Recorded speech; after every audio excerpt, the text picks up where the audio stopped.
Bonjour, bonjour. Donc, je m'appelle Hilda Edimo, je suis ingénieure avant-vente et aujourd'hui, je vais parler de l'IA, notamment chez Cloudflare et comment AutoRag aide les entreprises à améliorer la productivité de leurs collaborateurs. Donc, je vais commencer par 10 minutes, à peu près 7-10 minutes de slide, ensuite une démo. Si vous avez des questions, n'hésitez pas en fait de les écrire au fil du temps. J'y répondrai soit pendant la présentation, soit à la suite, mais dès que vous avez des questions, n'hésitez pas à le mettre dans le chat. Et bonjour, je vois qu'il y a pas mal de gens de différents pays, mais moi je suis à Paris, donc voilà. Bonjour de Paris. OK, bon ben on va commencer. Donc, comme je disais, j'ai commencé par la présentation et ensuite démo et Q&A. Donc, on va reprendre en fait un peu les «bases» entre guillemets de ce que c'est que les modèles, LLM. Donc, il faut savoir qu'en fait, un LLM, c'est un type d'intelligence artificielle. Il y a beaucoup de choses dans l'intelligence artificielle et les LLM, en fait, sont conçus pour comprendre et générer du langage humain. Parce que par défaut, les machines comprennent des chiffres. Donc 0, 1, des bits, A, B, C, D, l'alphabet n'a pas de «sens» entre guillemets, pour les machines. Donc ce sont va être des modèles mathématiques entraînés pour comprendre le sens des phrases, les nuances, les règles de langage humain et pour accomplir des tâches. Donc des traductions, comme l'exemple que je donne: «Je suis Hilda» et c'est traduit en anglais. Des recherches d'informations, par exemple des archives où on va chercher des informations parce qu'en fait c'est aujourd'hui, on va plus sortir les encyclopédies, on va plus sortir le dictionnaire, on va tout de suite aller sur internet pour ce genre de choses. Des raisonnements logiques, pour qu'on me réexplique un document, me réexpliquer une phrase pour que je puisse comprendre et aussi maintenant plus loin, la génération de contenu, d'images et ce genre de choses. Il faut faire attention à une erreur que, bon, en tant que débutant, on peut faire, c'est qu'en fait, les LLM ne comprennent pas, comme je disais, le langage humain. Donc ça va être vraiment de la prédiction, on va partir, c'est vraiment full mathématique, de la prédiction des mots. Donc ça va modéliser en fait la probabilité conditionnelle d'un mot par rapport à un contexte. Et donc, heu et donc, on va du coup avoir ce qu'on appelle une transformation sous forme de modèle mathématique, de la donnée. Donc les LLM vont utiliser des encodeurs. Donc encoder ici pour si j'ai une image, un document, l'encoder pour que le modèle mathématique comprenne et décoder pour du coup, transformer ce modèle mathématique en une réponse en langage humain. Et donc, il va y avoir un réseau de neurones, donc ce sont des fonctions mathématiques, qui vont faire tout ce travail. Et donc, on va avoir une projection en fait de données, images, mots, phrases, documents, par exemple PDF, dans une base vectorielle. Donc chaque, élément va avoir un vecteur avec des coordonnées par rapport à des dimensions, fixes. Donc là, c'est de la 3D, mais si enfin 3D, 3 dimensions plutôt. Ouais, c'est de la 3D et si vous allez, par exemple, sur internet, vous cherchez, modélisation vectorielle, donc embedding, vous allez voir qu'il y a des vecteurs avec énormément de dimensions, donc c'est quelque chose d'assez touffu, énorme. Là, c'est vraiment simplifié pour vous montrer et donc c'est vraiment cette représentation, en fait, numérique qui vont être utilisées comme données pour du coup, ces modèles de machine learning. Et donc, c'est comme ça qu'on va avoir, par exemple, je parlais de probabilité d'un mot, c'est par rapport au vecteur. On sait que le salaire, taxes, impôts sont proches, marketing, publicité, réseau, firewall et en fait, la probabilité de la réponse va se baser, du coup, sur les vecteurs qui sont plus ou moins proches par rapport au fait qu'ils se ressemblent ou pas. Et donc, on va poser une question à un modèle LLM, un OpenAI, ChatGPT, Gemini et tout ça, c'est par rapport à ça qu'ils vont répondre. Ce qui fait que parfois, il peut y avoir des erreurs où la réponse ne va pas être celle qu'on attend parce que le modèle, en fait, va se baser sur, bah, la probabilité de la réponse. C'est vraiment la probabilité de la réponse et pas une réponse, deviner la réponse. Ça va être bien pour tout ce qui va être recommandations sur les sites web. Par exemple, j'ai acheté un casque et donc le site sur lequel j'ai acheté un casque va commencer à me proposer des choses liées à la musique. Parce qu'avec un casque, on peut écouter de la musique, donc c'est à peu près dans le niveau vectoriel, ça va se retrouver à peu près dans la même zone, si je peux dire ça comme ça. Proposer des recommandations pour acheter des PC, parce que je peux utiliser mon casque avec un PC, avec des enceintes. Pareil pour la partie streaming vidéo, vous allez regarder un documentaire sur Netflix, true crime par exemple, bah, en fait, on va continuer à vous proposer que du true crime. Vous regardez un film, je ne sais pas de quel, pays indien, mais voilà, ensuite vous allez avoir des recommandations niveau indien parce que, au niveau des vecteurs, ce sont des vecteurs qui sont proches. Donc c'est vraiment pure modélisation mathématique. Hem, il va y avoir des challenges au niveau de la partie LLM parce que, comme je disais, on a une base avec des vecteurs, donc qui est en fait c'est les données utilisées par les modèles de machine learning. Donc il faut déjà entraîner en fait le modèle de machine learning autour de certaines informations. Si vous prenez ChatGPT avant, je pense que ça fait à peu près, je dirais 8 6 mois que c'est un peu mieux, mais avant à peu près 6 à 8 mois, ChatGPT, quand vous lui posiez une question, répondait souvent mal. Et quand on demandait de quand datent ces données, c'était 2022 et on était déjà en 2024 et les données de ChatGPT étaient de 2022. Donc il y avait déjà un décalage en fait au niveau des réponses que le modèle allait donner parce qu'en fait quand un modèle apprend, le modèle est figé. On lui apprend quelque chose et il n'a que ce qu'il apprend. S les modèles en fait quand on leur pose des questions, même si on je prends ChatGPT parce que c'est beaucoup utilisé, n'apprend pas au fil de l'eau. J'ai fait par exemple un truc, j'ai pris un dictionnaire Douala parce que moi je suis camerounaise, un dictionnaire en Douala sur un format PDF difficile, hem, à utiliser, en fait, si je voulais réutiliser ce dictionnaire pour créer une application et je voulais qu'il me le transforme en point doc. Ça fait 6 mois que ça tourne, c'est toujours pas fini avec Gemini, je vais chercher une autre IA. Mais du coup, j'ai posé la question à Gemini: «Est-ce que maintenant que je te donne ce dictionnaire en Douala et que tu vas me faire une catégorisation, me faire un dictionnaire, en fait, sous forme de PDF, est-ce que tu sais parler Douala?» Et la réponse a été: «Non». Parce que dans le modèle de training de Gemini, il y a pas langue Douala dedans. Même s'il va me traiter mon document qui galère à traiter, il est encore dessus, ça va pas lui apprendre une langue. Donc on a des données qui sont assez figées. On va aussi ensuite avoir le fait que les LLM veulent absolument donner une réponse. Absolument. Donc souvent on parle d'hallucination ou on va donner une réponse qui est fausse parce qu'en fait le modèle ne connaît pas la réponse. Et donc, on a vu un changement, par exemple, côté maintenant, ChatGPT, si vous prenez et même Gemini, mais je suis moins familière avec Gemini avant, enfin d'avant. Mais après, quand je dis avant, c'est il y a plus de 6 mois parce que ça avance tellement vite. Maintenant, vous allez voir en fait que ça cherche, recherche sur internet. Vous allez voir des logos qui apparaissent, les logos de sites web où il va chercher l'information et on va pouvoir du coup maintenant vous donner les sources. Vous pouvez demander les sources à ChatGPT qui va vous donner des vidéos YouTube, qui va vous donner telle ou telle chose. C'est pas forcément correct. Soit il vous donne des sources et quand vous cliquez sur la source n'est pas du tout n'a rien à voir avec la réponse qui est donnée. Mais au moins, en fait, il y a déjà une réponse qui va être cherchée, ailleurs. C'est en fait ça qu'on va appeler, la partie Retrieval Augmented Generation, RAG, qui permet de rajouter du contexte, en fait et rajouter des informations en plus par rapport aux données sur lesquelles l'IA a déjà été entraînée. Donc si on prend un cas d'entreprise, par exemple, une entreprise dans la partie juridique. J'ai un client que je connais qui le cœur de leur métier, en fait, ils ont réussi à récupérer tout ce qui va être jurisprudence, des jugements qui ont été donnés et donc ils s'appuient là-dessus pour faire fournir, du coup, des services.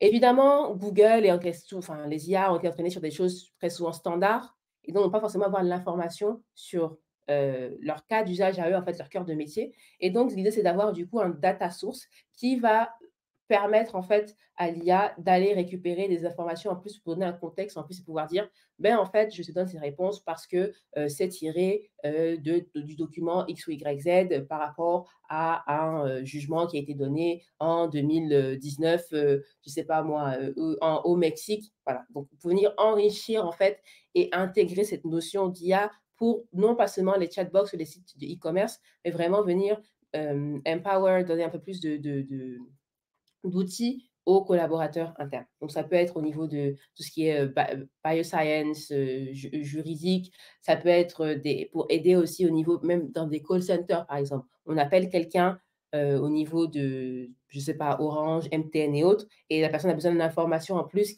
peut aller poser des questions, peut aller chercher pour justement, faciliter ce genre de choses. Donc on va avoir des challenges globaux par rapport à l'IA et aussi par rapport au RAG, c'est que très souvent, ce qu'on peut faire, c'est venir utiliser des modèles publics, hein, au ChatGPT, un Gemini, Claude ou ce genre de choses. Mais ce sont des modèles génériques qui n'ont pas été entraînés pour des cas de métiers particuliers. Si j'ai une entreprise dans, je ne sais pas, traitement, ADN, l'IA de ChatGPT n'est pas spécialisée dans l'ADN, n'a pas été entraînée sur les données d'ADN. Donc déjà, il y a ce niveau de j'ai un modèle, générique que tout le monde peut utiliser. Ensuite, il y a la partie données sensibles. Est-ce que moi, en tant qu'entreprise, dans tout ce qui est, science, par exemple, à tout ce qui est DNA ou pharmaceutique, est-ce que j'ai envie que mes employés puissent aller déposer les par exemple, dire à ChatGPT: «Résume-moi ce document» avec des données internes privées? Et ce sont en fait ce type d'enjeux, de challenges qu'on a en fait, qu'on va retrouver au niveau des entreprises et se dire: «Voilà, j'ai des données qui font le cœur de mon métier, je ne peux pas partager sur internet comme ça, divulguer». Même si l'IA n'apprend pas à la suite d'avoir eu ces informations, il y a quand même un peu un breach of confidentiality et problème de privacy et de données propriétaires qu'on ne peut pas juste divulguer comme ça sur internet. Une autre option, ça va être d'héberger sa propre IA. Et j'ai un client en particulier qui va le faire, qui le fait parce que, les modèles génériques, c'est pas forcément ce qui est top. Il y a des clients c'est un client qui est dans le, comment ça s'appelle? Les enchères et ils vendent de tout et de n'importe quoi, des tentes militaires, des choses que nous-mêmes, en tant que personne lambda, on n'a pas le droit de vendre, mais eux, ils peuvent le vendre et en fait, ils ont souvent besoin de venir catégoriser. Vous savez, quand vous allez sur Amazon, il y a catégorie, je sais pas, bébé, livre pour bébé, biberon ou ce genre de choses et donc il faut catégoriser tout ça. Donc ils se sont dit: «Nous, on va prendre une IA existante et on va venir l'entraîner sur nos données à nous, l'améliorer». Ça devient vite parfois coûteux parce qu'en fait, ils se disent: «OK, mais en fait, j'ai besoin de GPU». Les GPU, ça coûte au moins 7 000 € et ça peut aller très, très loin, surtout quand on regarde la supply chain et qu'on voit que, bah, souvent quand la Chine, surtout pendant le covid, c'était compliqué, c'est eux qui font toutes ces cartes, ça revient vite cher.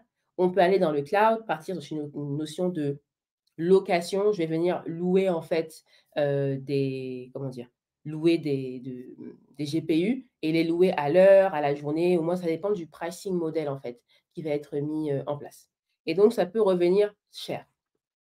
Et si on part sur du on-prem, il faut gérer l'infrastructure, il faut câbler tout ça, il faut des enfin, il faut les cartes sont pas juste, il faut les brancher à quelque chose. Il faut des équipes qui peuvent faire tout ça et aussi au niveau du stockage, si je décide de venir faire du stockage pour le training, comme je disais, si on veut prendre son propre modèle et qu'on veut l'entraîner, il faut une masse de données énorme, en fait, pour pouvoir entraîner. Quand vous posez une question à ChatGPT sur les plantes, sur la science, sur les maladies, sur les livres, il vous répond, même si souvent c'est faux, mais il y a beaucoup de données qui ont été données à ChatGPT pour faire pour l'entraîner en fait et vous donner des réponses. Donc il y a aussi un côté, voilà, c'est coûteux, ça coûte de l'argent, non seulement physique, mais aussi il faut des équipes pour s'en occuper. Et il y a une option 3 que Cloudflare peut proposer. Je ne dis pas que Cloudflare propose le meilleur des 2 mondes, mais c'est une autre option qui existe et que du coup aujourd'hui on va venir, explorer.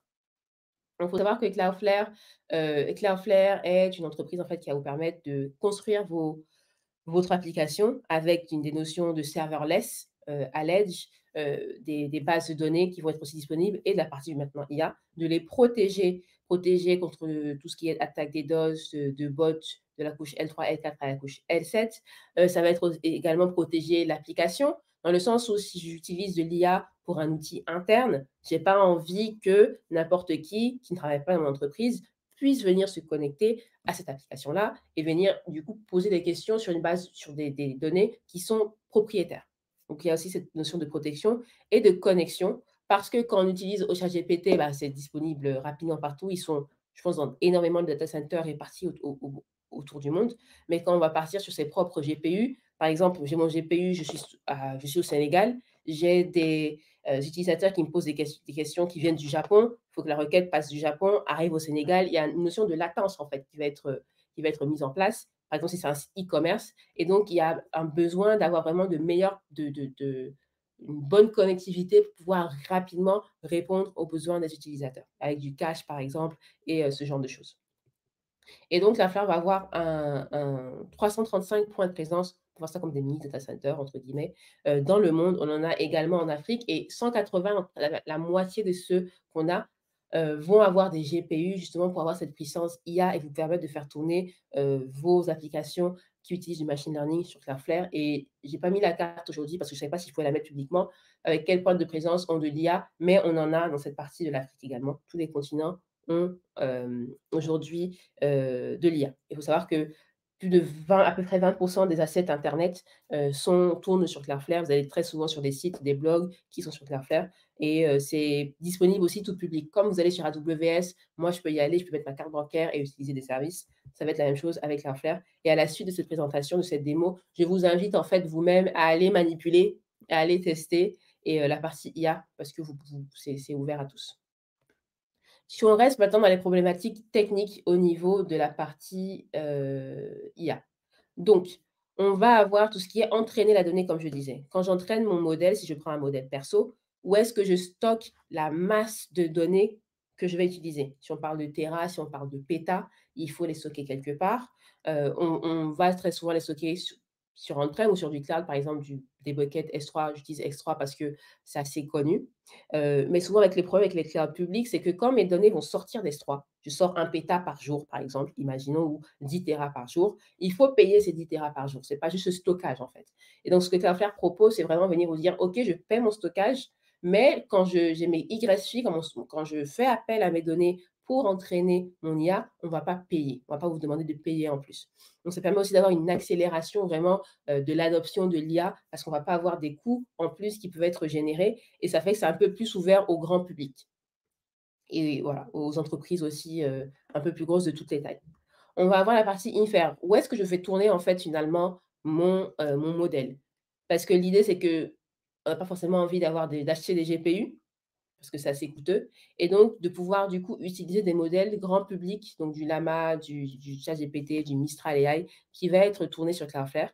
Pouvoir venir par exemple déposer sa propre base vectorielle. Comme je disais, les vecteurs, c'est vraiment la donnée en fait, le cœur de la donnée qui est compréhensible par les modèles LLM et venir faire du RAG. Donc je vais parler d'autorag justement, qui permet de simplifier cette notion de RAG. Parce qu'on peut faire un RAG à la main, mais c'est aussi bien d'avoir une solution de RAG qui est déjà disponible. Comme je disais, je vais réexpliquer ce que c'est que le RAG, dans quelques instants. Et la partie optimisation. Donc optimisation, c'est-à-dire visibilité. Si c'est il y a des entreprises qui vont utiliser ChatGPT, Gemini, qui vont utiliser du Claude, qui vont utiliser des modèles LLM aussi quelque part et ça a un coût. Ça revient vite cher, en fait, et donc quand on n'a pas la visibilité sur tout, on ne sait pas ce qu'on dépense, on ne sait pas combien ça coûte et aussi améliorer la performance. C'est-à-dire que si moi j'arrive et je pose une question, à l'IA d'entreprise, par exemple, imaginons c'est une entreprise, au niveau d par exemple sur tout ce qui va être, agriculture. Comment s'occuper des plantes? Je demande: «Comment est-ce qu'on s'occupe de la menthe?» Donc ça va vers ChatGPT ou quelle autre IA et renvoie la réponse. Au lieu d'avoir quelqu'un qui arrive derrière moi et qui repose la même question et la requête repart encore vers l'IA qui va devoir reconsommer on va devoir reconsommer de l'IA et ça coûte de l'argent. On va en fait venir cacher la première fois la requête sur les réseaux de Cloudflare. Ce qui fait que quelqu'un arrive après moi et pose la même question, ça va être servi de Cloudflare et non pas de l'IA. Ça permet aussi de venir baisser les coûts qu'on pourrait avoir et éviter d'avoir des requêtes inutiles en fait, en boucle sur la même chose qui va être envoyée au niveau de, la partie IA. Vous pouvez utiliser du coup, comme je disais, la partie, comment ça s'appelle? Cloudflare. Vous pouvez la réutiliser, c'est ouvert à tout le monde. Je vous C'est la documentation, il y a un certain nombre de neurones gratuits par jour. Donc si on repart sur la partie RAG, classiquement, ça ressemble à ça, mais si vous voulez l'implémenter vous-même, il faudrait du coup avoir un code qui va dans une base de données stocker le fichier. Comme on a plein de documents, il faut créer une queue en fait, tous les documents qui doivent être traités, avoir un code qui va du coup traiter, mettre les documents dans la partie vecteur et ensuite faire appel à l'IA qui va du coup passer dans la partie vecteur pour récupérer les informations. Donc c'est assez fastidieux, c'est beaucoup de travail et donc Cloudflare est venu simplifier ça en mettant une notion d'autorag que je vais vous montrer. Et donc, on va venir stocker les données dans la partie stockage R2. Donc, vous mettez vos PDF, vous mettez toutes les informations à l'intérieur. Et c'est nous qui allons venir vraiment faire la partie vecteur et vous proposer tout de suite un modèle qui tourne sur Cloudflare, sur lequel vous pouvez venir vous interfacer pour uniquement faire vos données. Donc, tout ce que vous avez à faire, c'est déposer vos fichiers et c'est fini. Et c'est Cloudflare qui va faire toute cette partie qui existe là. OK, OK. Donc, je vais passer vers la démo. Alors, comment Autorag et Cloudflare gèrent-ils la sécurité et confidentialité? OK, donc comme je disais précédemment, en fait, si je repars juste rapidement ici, on va être ici tout ce qui est FedRAMP pour la partie US, par exemple, on est PCI DSS, on respecte la norme ISO 27001, on est RGPD. Donc on respecte en fait toutes les normes sécurité aujourd'hui qui existe et chaque utilisateur a son propre compte. On ne partage pas les données. Donc on respecte en fait dans les pays où on va chaque, comment dire? Chaque,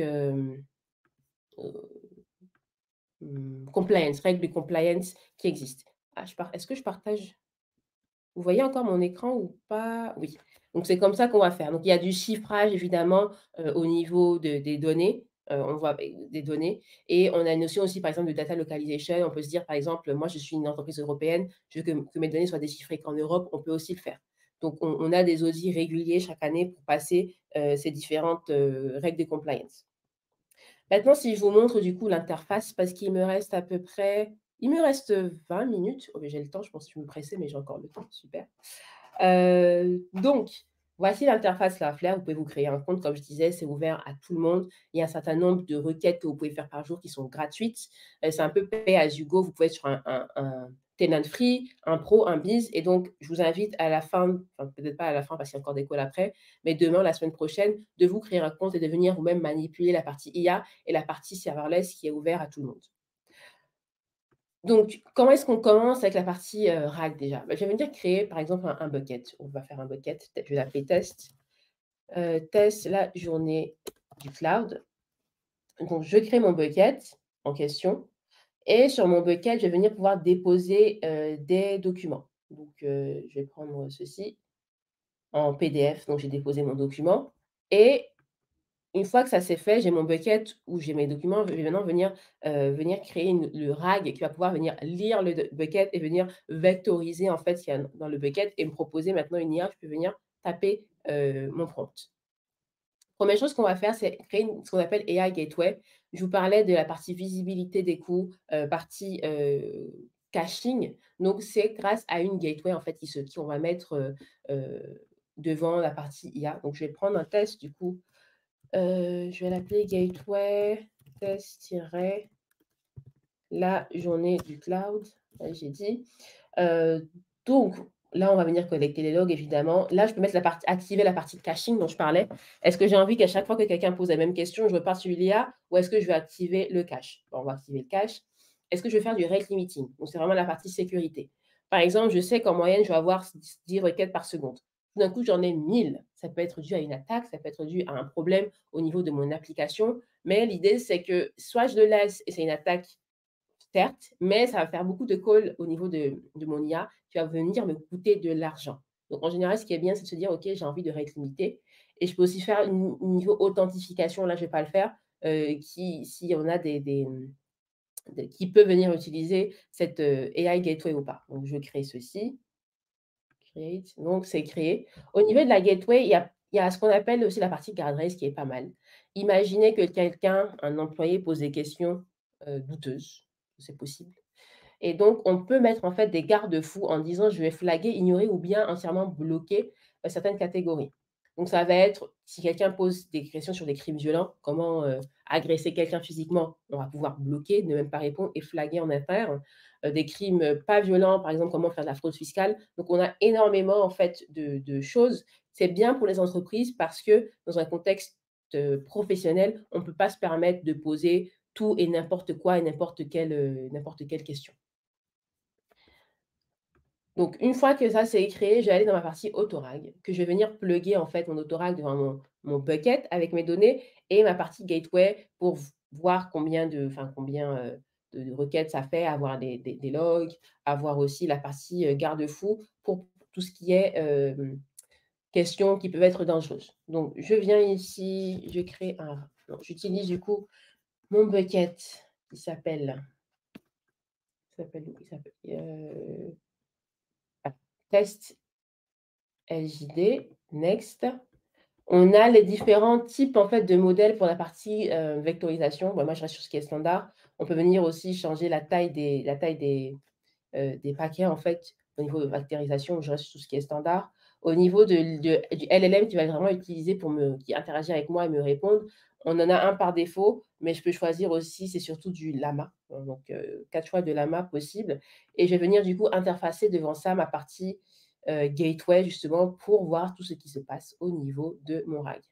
Donc il faut évidemment un token pour pouvoir C'est une authentification, hein, un bucket, c'est un autre objet, un RAG est un autre objet, il faut faire la communication entre les 2 et donc j'ai un token que j'ai déjà créé, j'allais pas vous montrer, c'est plus simple si je le fais tout de suite et donc j'ai créé un RAG, j'aurais dû changer le nom, qui s'appelle Curly Smoky Smoke.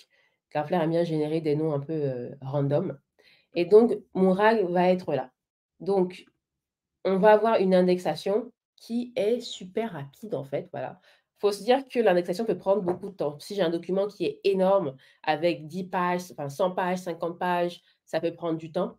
Donc là, ça a été rapide, c'est top et donc je vais pouvoir aller dans mon playground et poser des questions, tout de suite. Donc moi, c'est un document sur les plantes.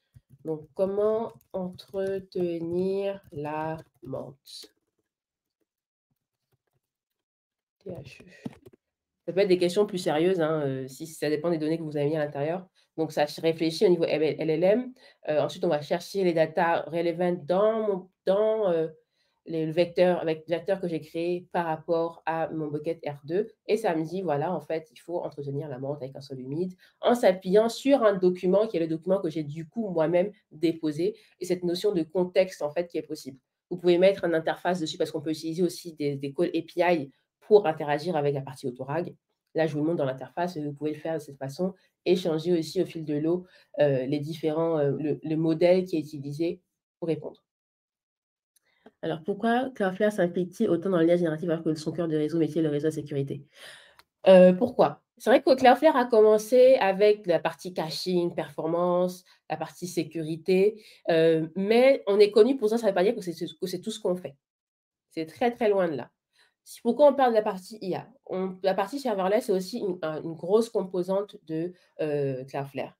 Si vous prenez, par exemple, une société qui s'appelle Weglot, qui est une référence publique, donc je les prends, ils font de la, traduction de sites web. Donc il y a beaucoup de gens qui créent des boutiques Shopify, qui créent des boutiques sur Salesforce Cloud, qui créent des boutiques en ligne et qui ont besoin de les traduire en fait, en plusieurs langues. C'est disponible je crois dans la marketplace de Shopify et d'autres sites. Utilisé à travers le monde. J'ai des clients, qui m'ont contacté parce que je travaille avec Weglot et qui étaient en Australie. Donc c'est vraiment quelque chose d'assez répandu et cette solution, en fait, ils utilisent chez nous une partie de Workers pour faire la traduction, pour manipuler les requêtes et c'est l'un des plus gros clients au monde, c'est une entreprise française, de la partie Workers et donc il y a énormément de solutions aujourd'hui qui ne sont pas forcément publiques, dont je ne peux pas dire le nom, mais qui utilisent une notion de serverless également. Parce que c'est pas juste un réseau de la sécurité, le cœur du métier de Cloudflare, c'est aussi de servir rapidement, les données aux utilisateurs. Donc si ça signifie mettre à l'edge ce qu'on peut mettre à l'edge et donc si, l'IA, bah, c'est la partie, qui est utilisée aujourd'hui par nos clients, bah, en fait, on va essayer de le porter à l'edge pour qu'eux puissent rapidement et de façon sécurisée, fournir du contenu à leurs collaborateurs et à leurs clients finaux. Donc la FLA, c'est pas une entreprise qui est figée dans le temps où on fait que réseau sécu, on avance avec les besoins. Quand les besoins évoluent, on les anticipe, on évolue avec le besoin, actuel et c'est ça qui fait aussi la force de Cloudflare et le fait que ce soit aussi, on a quand même une envie d'ouvrir aussi nos besoins, pas qu'aux grandes entreprises, mais également à des entreprises de plus petite taille, à des blogs et pour pouvoir justement avoir ce trafic qui vient continuellement vers Cloudflare et qui nous donne cet avantage réseau et sécurité. Mais on a besoin d'être présent sur tous les fronts en fait et sur tous les types de workload qui existent. Donc voilà ma réponse, pour, pourquoi on est là, aujourd'hui et c'est il y a plusieurs actes. Il y a acte 1, acte 2, l'acte 4 non, acte 3 c'est serverless AI et un acte 4 qui va continuer. Donc, voilà, si vous êtes intéressés, je vous en prie, créez un compte, pour tester tout ça. Donc là, je vous ai montré la partie RAG. Si on va maintenant dans la partie gateway, il faut un peu de temps avant que les données ne montent. Ah bah si, c'est top. Donc on voit ici que j'ai un certain nombre de requêtes qui ont été faites, qui ont été successful. Une requête, par exemple, au niveau j'ai un nombre de tokens qui a été utilisé pour l'input et l'output. Donc les tokens vont être traduits en neurones. Donc selon le modèle que vous utilisez, les neurones ne vont pas être les mêmes. Donc ça permet de voir aussi niveau coût, en fait, le modèle que j'ai utilisé, combien ça coûte. Donc je vois ici le coût ça pourrait être, AI Gateway peut se mettre aussi devant du open, enfin OpenAI, ChatGPT, Gemini, Claude. Ça vous permet aussi de voir du coup les coûts par rapport à ces solutions-là, surtout quand vous en utilisez plusieurs et donc il y a la partie analytics. On voit, voilà, j'ai un certain nombre de 32 requêtes qui ont été faites. J'ai pas eu d'erreur, tout est passé. J'ai pas eu besoin d'utiliser les caches parce que j'ai fait qu'une seule requête. Mais vous avez déjà certain nombre d'informations et on voit que j'ai mis en cache du coup enfin, j'avais rien en cache la première fois, mais si j'avais une autre requête qui arrivait que j'avais faut servir de cache, on verra si c'est un miss ou si c'est un hit. On est à la partie guardrails ici et du coup, je vais la tester pour vous. Je vais repartir dans la partie autorag et je vais poser une question criminelle, une question, pas très corporate. Donc on va repartir ici et je vais poser, comment, voler une banque? C'est vraiment juste pour le test, pour vous montrer ce que ça va donner.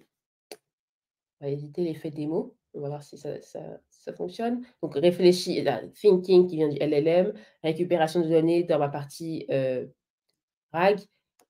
Peut pas me donner d'informations. C'était pas vraiment ce que je voulais. Alors, comment commettre un crime? Enfin, je me suis dit: «Ça va commettre un crime». Normalement, il devrait me le flaguer. Petit effet démo. Allez hop. Oh, j'ai mal écrit commettre en plus. Ah oui, c'est non, c'est moi qui ai mal lu. Je ne peux pas vous fournir d'informations ou de conseils sur les activités illégales ou nuisibles. Donc je repars dans la partie gateway. Je repars sur mon gateway test, la journée du cloud. Est-ce que c'est déjà apparu dans une analytics? Non, j'ai pas l'erreur. Je vais prendre un autre autorag où j'ai eu l'erreur tout à l'heure. C'est en bêta, hein, je veux bien préciser, donc on y travaille toujours, donc le petit effet démo. Mais tout à l'heure, je l'ai fait sur celui-ci, la journée du cloud. Donc si on part sur c'était lequel que j'avais pris? Je crois que c'était celui-ci, la journée du cloud démo. Où est dans ma partie guidelines? Je vais retrouver ça, parce que tout à l'heure je l'ai fait. Vous montrer le message qui s'affiche. Est-ce que c'est dans default? Voilà, tout à l'heure je l'ai fait. Ah oui, c'était en anglais. How do I kill someone? Ah, c'est vrai que j'ai posé la question en français, j'aurais dû le faire en anglais. How do I kill someone? Je vais rester en anglais et du coup, j'ai une erreur parce que, bloqué à cause de security configuration. Donc je vais réessayer plutôt en anglais et non pas en français, ça devrait me donner ma réponse. J'ai pas fait. Il faudrait que how do I kill someone? On va réessayer.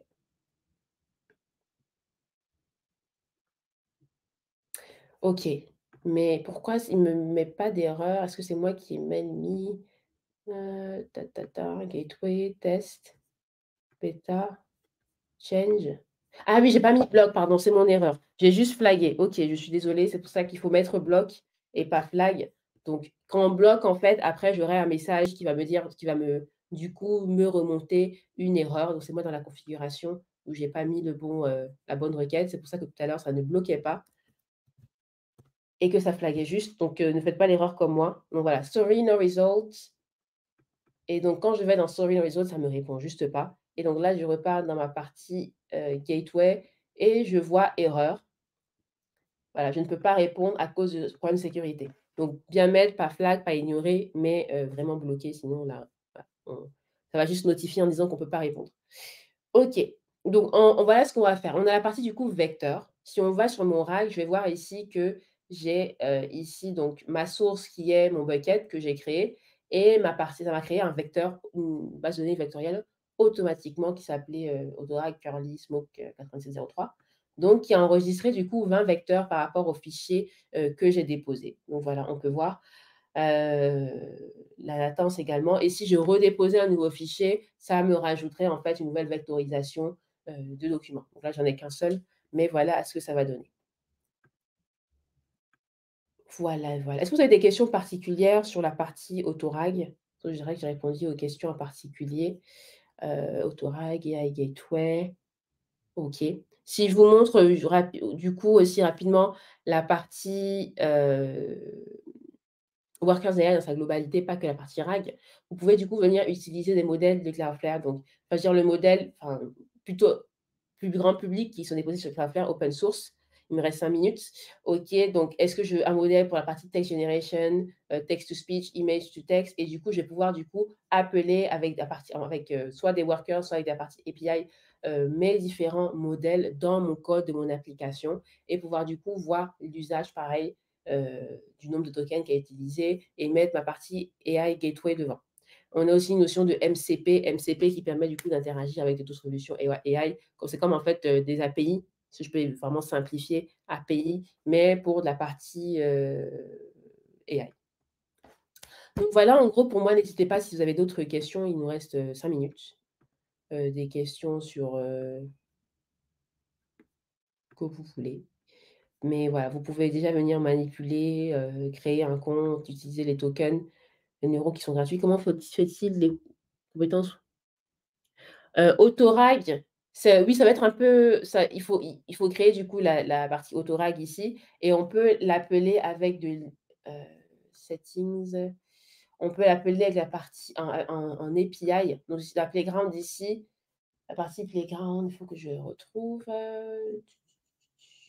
use autorag, voilà et en fait, soit j'utilise avec les parties serverless de Cloudflare et donc, je vais utiliser vraiment un binding avec le rattacher à un workers, qui est une fonction serverless de Cloudflare et utiliser la partie serverless de Cloudflare pour mon application. Soit je peux faire des calls API et du coup, dans mon application, du coup, enfin, utiliser du coup la partie, créer le pas le curl, hein, mais créer le bon code qui va pouvoir du coup appeler avec en API, mon autorag. Ce qui fait que quand, par exemple, sur un chatbot, quelqu'un va cliquer quelque chose, va écrire par exemple, comment renvoyer, mon achat? Quelles sont les politiques de renvoi d'un achat?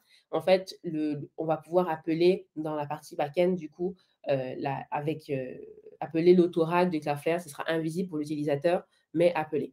Par contre, il faut un administrateur évidemment qui va venir du coup déposer tout de suite les informations nécessaires dans les différents buckets et ça, on le fait une fois ou au fil de l'eau, ça dépend s'il y a de nouveaux documents, mais pour les utilisateurs finaux, ce sera vraiment, vraiment transparent.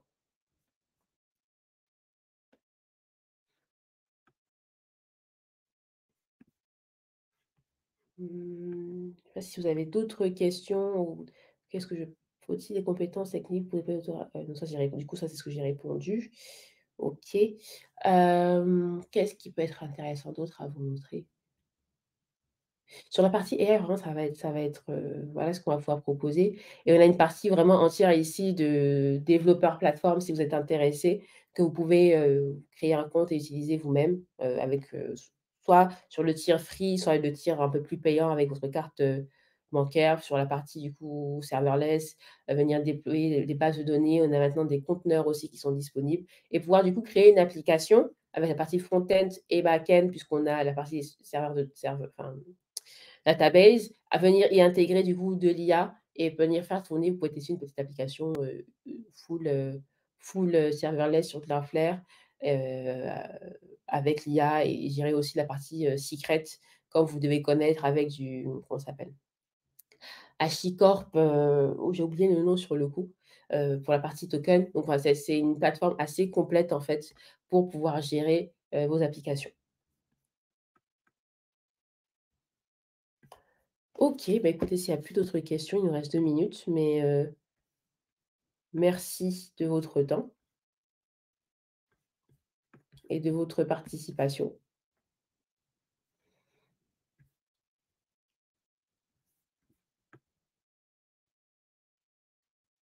Ah oui, et il y a un sondage dans le chat auquel si vous pouvez, voilà, répondre, sur votre avis, voilà, sur la session.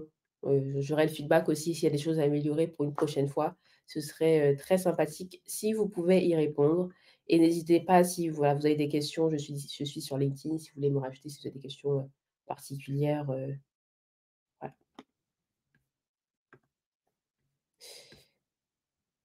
Comment OK, quelles sont les limites actuelles? Les limites actuelles de l'autorat, bah, déjà, limite surtout enfin, globale, c'est qu'on va s'appuyer uniquement sur la partie, on va pas pouvoir interfacer avec d'autres buckets que celui de Cloudflare et c'est voulu ainsi. Donc c'est comme ça. Sur la partie type de données, vous allez voir, j'ai eu une petite erreur tout à l'heure.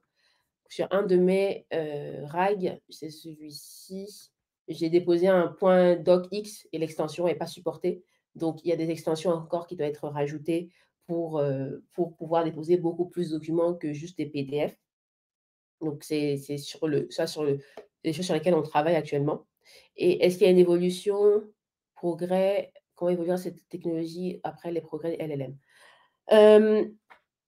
Les progrès du LLM, peu importe ce qui se passe à LLM, c'est vraiment de la comment dire? La prédiction, ça se base sur des données qui ont été entraînées, il y aura toujours une différence entre ce que, moi je demande à l'IA et ce sur quoi l'IA a été entraînée. Donc je pense qu'il y aura toujours un besoin de venir déposer, en plus de venir enrichir en fait les réponses de l'IA, à moins d'avoir une IA qui est à 100 entraînée que pour les données d'entreprise. Mais la réalité, c'est que l'IA devient de plus en plus mainstream et que toutes les entreprises n'ont pas la capacité en fait d'avoir des équipes dédiées IA qui vont faire que ça matin, midi, soir. Donc, il y aura toujours un besoin, selon les tailles des entreprises, évidemment, quelque chose de grand comme la NASA, ils vont se débrouiller, hein, ils vont créer leur propre IA avec leur propre information. Mais je ne pense pas que la petite, comment dire, c'est pas péjoratif, hein, mais la petite entreprise du coin va pouvoir mettre autant de moyens. Et donc, c'est peut-être plus simple pour eux de fonctionner avec cette notion de RAG que de venir entraîner un modèle. En tout cas, merci beaucoup, d'avoir participé, pour votre intérêt pour la session. N'hésitez pas de répondre au feedback et n'hésitez pas à vous créer un compte, Cloudflare pour pouvoir manipuler de vous-même. Donc voilà, merci et je vous souhaite une bonne journée. Au revoir.